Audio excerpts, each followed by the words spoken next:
welcome to the complete animation of Gia from Madagascar 3, Europe's Most Wanted. So, let's talk about Madagascar. So, the first movie was one of the big original hits for 3D DreamWorks that wasn't Shrek. It's like, there was Ants, which was, ants. And then there was Shrek, and Shrek was like this huge thing, but it took Madagascar to really just show that DreamWorks could branch out to other things in their 3D stuff. And and Madagascar has sort of transcended its original characters. And it's kind of weird. It's like the animals, they're animals, but they walk on hind legs, and that's just a thing they do.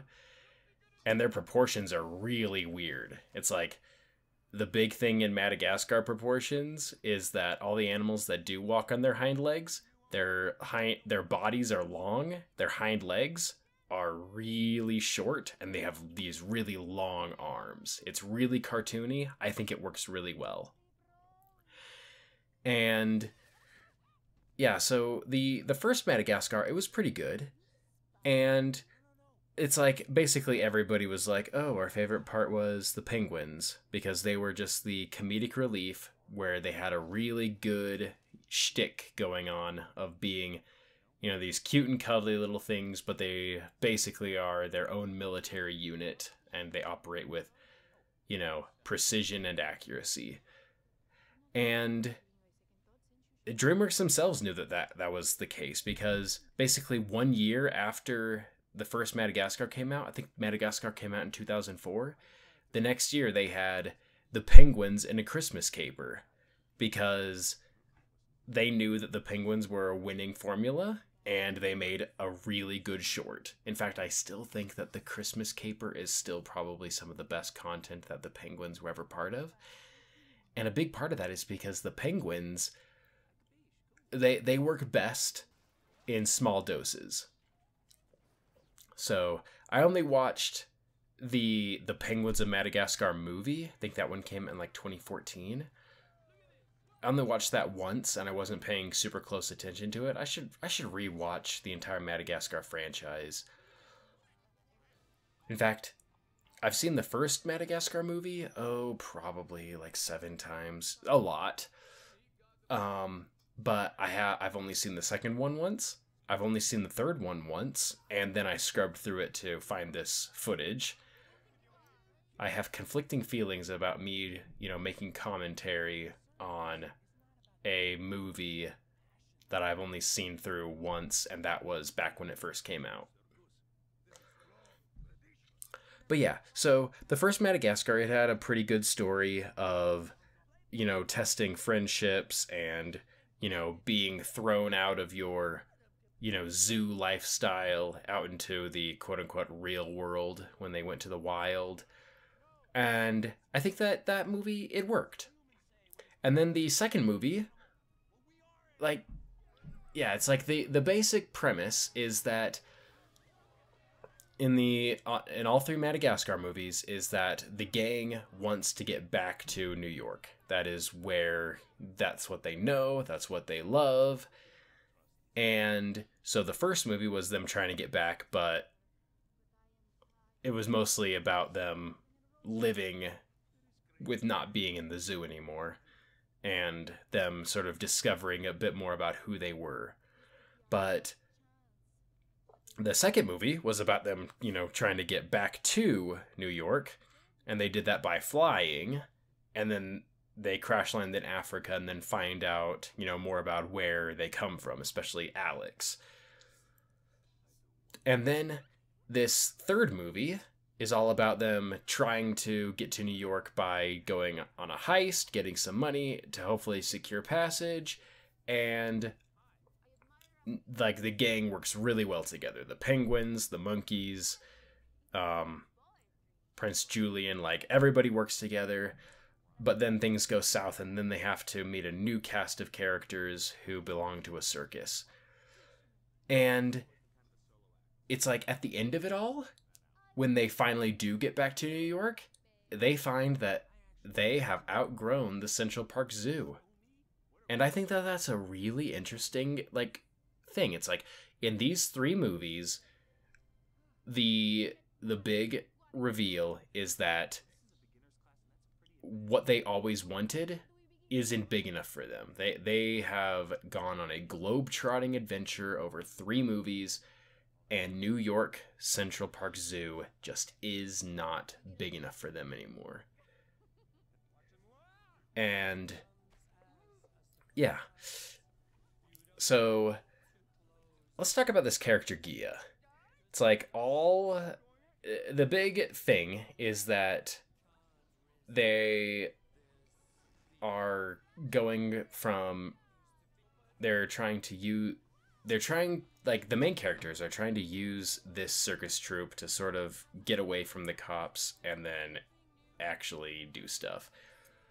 But then it turns out that they actually have a lot to like.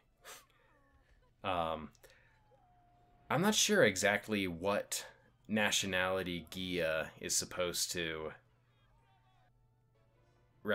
be represented by, because I know that the tiger guy, he's a Russian, and the seal, I believe he's Italian. Not sure exactly what Gia is supposed to be, what her accent is. But yeah, so here we come to like the big visual climax of the movie, where they actually put on their circus show. And I think that this is probably one of the most fun musical, like dance, visual numbers, whatever, of any DreamWorks movie. Because, like, for the most part, they're usually pretty grounded. It's like watching this, it kind of reminds me of what they were able to do in Encanto, because like just like DreamWorks, Walt Disney Animation Studios with their big musical numbers, they're kind of a bit more reserved. It's like if you look at Tangled and you look at Frozen, those musical numbers, they steer more towards the characters, you know, having their thoughts and everything in the quote-unquote real world. But I really like it when animated movies take these sequences and just use it as a time to just show like the craziest visuals you can imagine. Like go back to Aladdin. Aladdin is a prime example of this. Whenever the genie does stuff in Aladdin, the visuals just get like super crazy. Especially the musical number Friend Like Me, that one. And so seeing that level of, you know, creativity and just sheer color in Madagascar 3 and also in Encanto is a breath of fresh air. Because, you know, like there's a time and place for realism and there's a time and place for, you know, over the top, just sheer visual spectacle. And like take Raya and the Last Dragon. It was pretty grounded most of the time. It's like, yeah, there's, you know, fantastical settings and things, but there was never any musical number with, you know, explosions of color and clearly figurative imagery. Except for, you know, one of my favorite parts of that entire movie when, you know, all the characters are explaining their harebrained scheme of how they can go in there and then they play those out. That was fun. But here in Madagascar 3, there's one or two sequences where they really embrace just the sheer, you know, bombastic explosion of color and sound that their crazy new circus performance had. And I liked that. But let's talk about Gia. It's kind of weird. She has a relationship with Alex, and you know, she's not the same species as Alex, so maybe there's a bit of commentary about um, how a guy and a girl don't have to come from the same background in order to have a successful relationship. And yeah, so visually, this is a good movie. The franchise, I think it's run its course. I think that, you know, they're on what? Their third series now? Whatever.